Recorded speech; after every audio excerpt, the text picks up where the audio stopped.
En 1964, Catalina Ortega, una de las más recientes muchachas en llegar al prostíbulo, logró escapar de él y se presentó en la comandancia de la Policía Judicial de León, en Guanajuato. Las autoridades giraron una orden de aprehensión y se dirigieron a San Francisco del Rincón.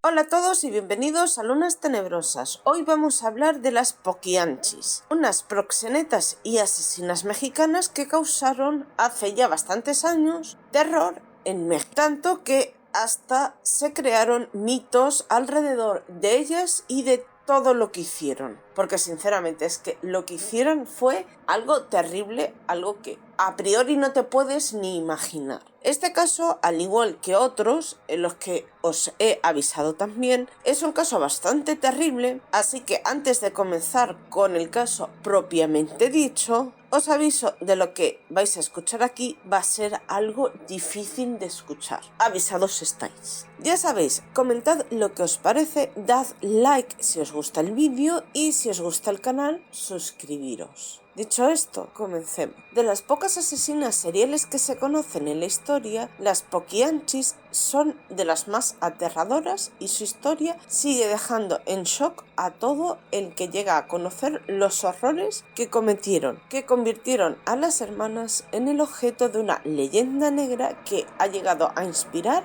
libros, películas y teorías de la conspiración. De esta manera, las poquianchis es el nombre con el que se conoció a un grupo femenino de asesinas seriales mexicanas activas entre los años de 1945 y 1964, principalmente en la ciudad de San Francisco del Rincón, en Guanajuato, y que enterraban los cuerpos de sus víctimas en la ciudad de la Purísima del Rincón, perteneciente también a Guanajuato. Antes de ser bautizadas como las poquianchis, las asesinas eran conocidas como las hermanas González Valenzuela. El grupo estaba conformado por 4 hermanas, indudablemente pertenecientes a la familia González Valenzuela, y estas eran la mayor, que se llamaba Delfina González Valenzuela y que nació en 1912, María del Carmen González Valenzuela, María Luisa González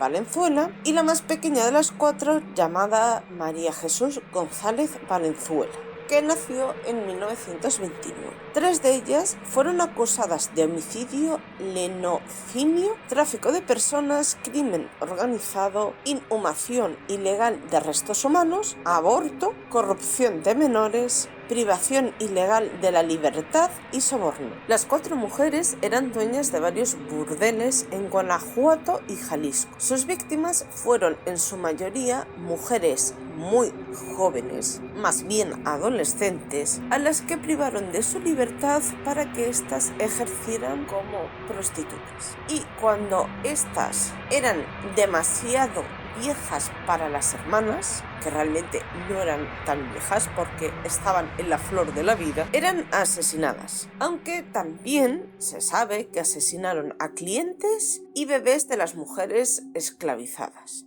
El número confirmado de víctimas es de 91, pero se cree que pudieron llegar a matar a más de 150 personas, lo que las convierte en las asesinas seriales más prolíficas registradas en la historia de México. La prensa en su momento encontró una gran oportunidad en la historia de las hermanas asesinas, publicando teorías, datos y detalles escalofriantes que convirtió la historia en una de satanismo, brujería y canibalismo. Ya sabéis cómo muchas veces son los periodistas y cómo es la prensa. Las 4 hermanas nacieron con el apellido Torres Valenzuela y fueron hijas del matrimonio conformado por Isidro Torres y por Bernardina Valenzuela, oriundos de El Salto, Jalisco. La familia era una familia totalmente disfuncional. Su padre trabajaba como policía para el gobierno porfirista con el cargo de alguacil y se mantuvo en el puesto aún después de la Revolución Mexicana. Era un hombre tremendamente violento, prepotente, cruel y autoritario, que con bastante frecuencia golpeaba tanto a su esposa como a sus hijos, sin ningún tipo de miramientos. Desde bien pequeñas, el padre las obligaba a ver las ejecuciones de los presos. Por su parte, la madre era una gran fanática religiosa y también en algunas ocasiones llegó a maltratar a sus hijas. Los maltratos en la casa llegaron a tal punto que en un momento dado Carmen González, siendo una adolescente, se fugó de casa con su novio, llamado Luis Yasso, varios años mayor que ella. Su padre la buscó por todos lados y tras encontrarla, la golpeó a más no poder y la llegó a encarcelar por varios meses, más bien unos 14 más o menos, en una prisión municipal, sin ninguna causa u orden de aprehensión. Ese mismo día, Isidro Torres se llegó a convertir en un prófugo de la justicia, al asesinar a un presunto delincuente llamado Félix Ornelas. El finado era un hacendado sospechoso de diversos delitos, que murió durante el intento de arresto al recibir varios disparos por la espalda por parte de Isidro Torres. Finalmente, Isidro Torres tuvo que huir de la justicia y dejó a su hija encarcelada durante unos 14 meses. Carmen finalmente salió de prisión gracias a un hombre de alrededor de 50 años, llamado Luis Carlos, dueño de una tienda de abarrotes con quien había entablado una relación amorosa y con el que finalmente se acabaría casando. Fruto de esta relación nació su hijo. La familia Torres Valenzuela se vio forzada a cambiar su apellido por el de González, para así poder evitar posibles represalias por lo que el padre de la familia había hecho y poder huir del pueblo. El padre se acabó finalmente separando de la familia para vivir una vida de fugitivo. En 1935, la familia vivía en un estado de pobreza muy lamentable. Las hermanas habían conseguido empleo en una fábrica textil, pero los salarios apenas les servían para subsistir día a día. En 1938, Carmen conoció a un hombre llamado Jesús Vargas, el Gato, quien fuera un reconocido criminal y bastante vividor, con el que entabló una relación tras separarse de su marido. Ese mismo año se fueron a vivir juntos. Abrieron una pequeña cantina en El Salto. Vargas malgastó todas y cada una de las ganancias del establecimiento, hasta llevarlo a la ruina. Después de esto, Carmen lo abandonó y regresó a vivir con su familia. Para ese momento, los padres de las hermanas González habían muerto, dejándoles una modesta herencia. Con este capital, Delfina González abrió su primer burdel ubicado en El Salto, Jalisco. La prostitución era ilegal en la zona de Jalisco, pero la vigilancia para combatir esta práctica era terriblemente pobre. El prostíbulo estuvo activo por bastante tiempo hasta que una riña suscitada en el lugar llamó la atención de las autoridades, que acabaron cerrando el establecimiento. En 1954, Delfina muda dicho establecimiento a Lagos de Moreno, también perteneciente a Jalisco, durante las festividades de la feria anual celebrada en el pueblo. Para establecer dicho negocio, las mujeres contaron con el apoyo de varias autoridades bastante corruptas. El propio alcalde les concedió los permisos para que el negocio operara como bar a cambio de favores sexuales. Las mujeres eran engañadas o compradas a tratantes. El sistema con el que operaba el burdel era semejante al peonaje empleado durante el porfiriato. Las cautivas estaban obligadas a comprarle a las madrotas suministros, como pudieran ser ropa y comida, vamos, cosas básicas, a precios bastante arbitrarios, acumulando así inmensas deudas. Entonces eran forzadas a prostituirse para poder pagarles. era la pescadilla que se comía la cola. Según se conoce, las técnicas que usaban para instalar un prostíbulo consistían primeramente en hacer amistad con las autoridades para estar bien protegidas todas las hermanas. En muchas ocasiones se hicieron amantes y proporcionaron dinero a funcionarios locales para asegurar que su negocio no fuera cerrado nunca. Ya instaladas en sus cabarets, las poquianchis contrataban personas para que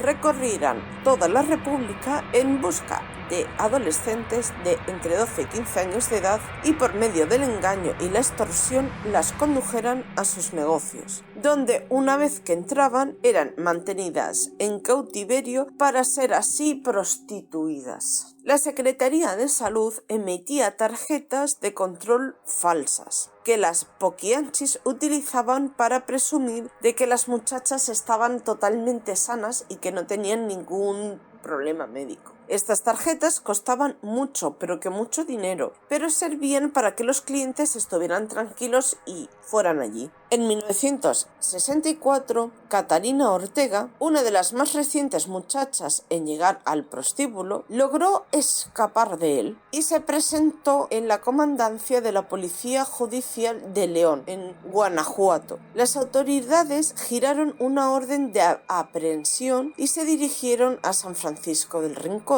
Allí detuvieron a las hermanas Delfina y María Jesús. María Luisa logró escapar en el último momento.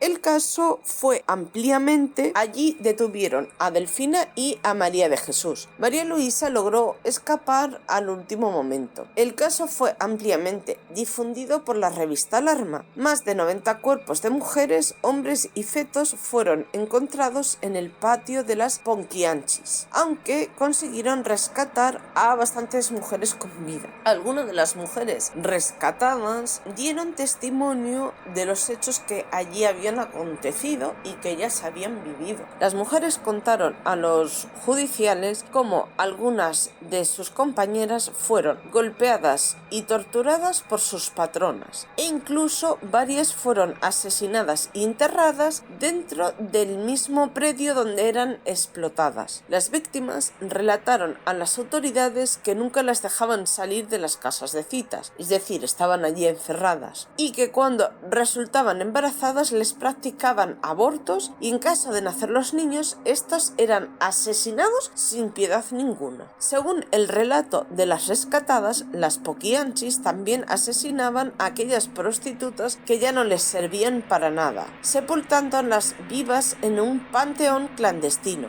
ubicado en el poblado de San Ángel, en Purísima del Rincón. Este trabajo era realizado por el capitán del ejército llamado Hermenegildo Zúñiga Maldonado, conocido como el capitán Águila Negra, quien fue amante de Delfina y su protector. Delfina desarrolló un método de secuestro que dejaba mayores ganancias. Solían acudir a rancherías o pueblos cercanos donde buscaban a las niñas más bonitas del lugar. No importaba si éstas tenían 12, 13, 14 años de edad. Llevaban cómplices masculinos que, si las sorprendían solas, simplemente las secuestraban, o si estaban acompañadas de sus padres, generalmente eran campesinos, se les acercaban y les ofrecían darles un trabajo a las hijas como sirvientas. Los padres solían acceder a este tipo de cosas. Las poquianchis se llevaban a las niñas y de inmediato comenzaba su tormento. Apenas llegaban al burdel, las poquianchis procedían a desnudar a las niñas por completo y a examinarlas. Si consideraban que tenían suficiente carne, los ayudantes que éstas habían contratado se encargaban de violarlas, uno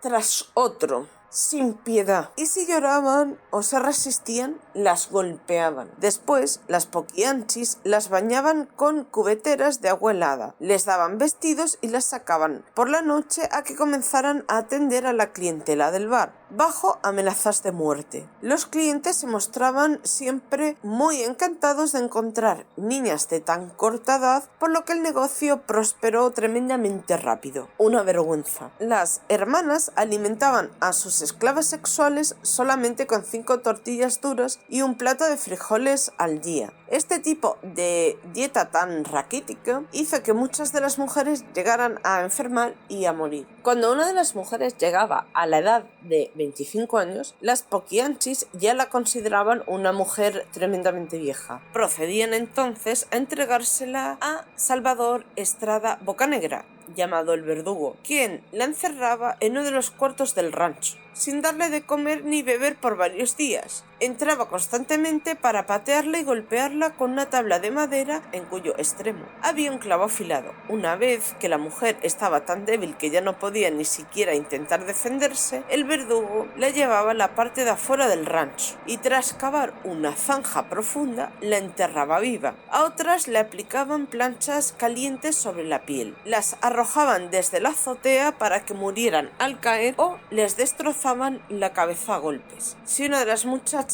se embarazaba, padecía anemia y estaba demasiado débil para atender a sus clientes, o si se atrevía a sonreírle a los parroquianos, era asesinada sin piedad.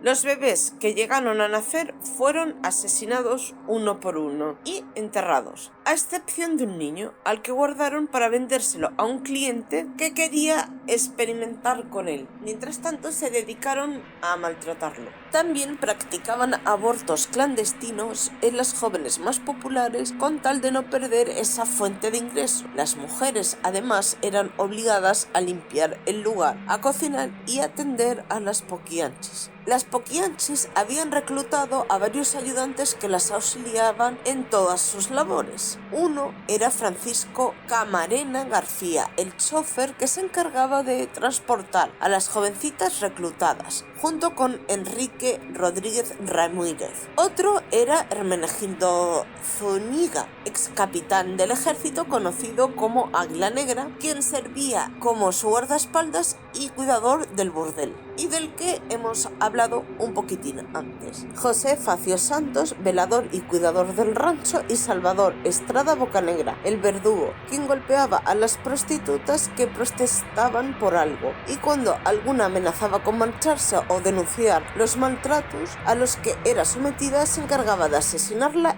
y enterrarla. También policías y militares utilizaban los servicios de las niñas esclavas, todo gratis, a cambio de protección para el burdel. María Auxiliadora Gómez, Lucila Martínez del Campo, Guadalupe Moreno Quiroz, Ramona Gutiérrez Torres, Adela Mancilla Alcalá y Esther Muñoz La Pico Chulo eran prostitutas que llegaron a convertirse en celadoras y castigadoras a cambio de que las poquianchis respetaran sus vidas e indudablemente las dejaran con vida. Cuando alguna de las niñas nuevas no quería ceder ante el capricho de algún cliente, ellas se encargaban de arrastrarla de los cabellos por todo el burdel, llevarla a un cuarto y darle de palazos hasta dejarla inconsciente. La Picochulo también le gustaba matar a palazos a las muchachas, destrozándoles la cara y el cráneo con una tranca de madera. Los reporteros de diversos periódicos no solo siguieron detalladamente cada episodio del juicio,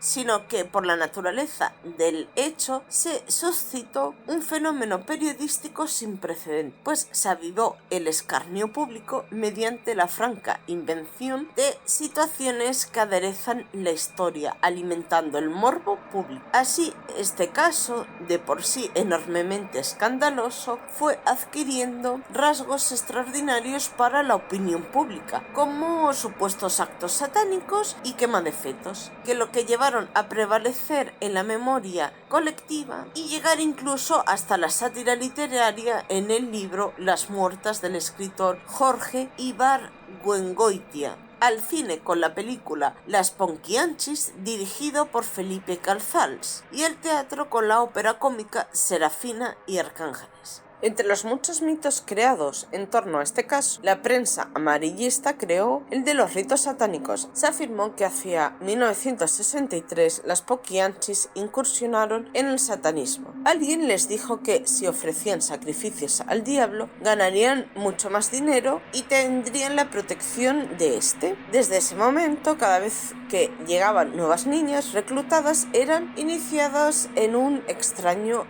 ritual. Primero las hermanas Valenzuela encendían velas y veladoras formando una estrella de 5 puntas.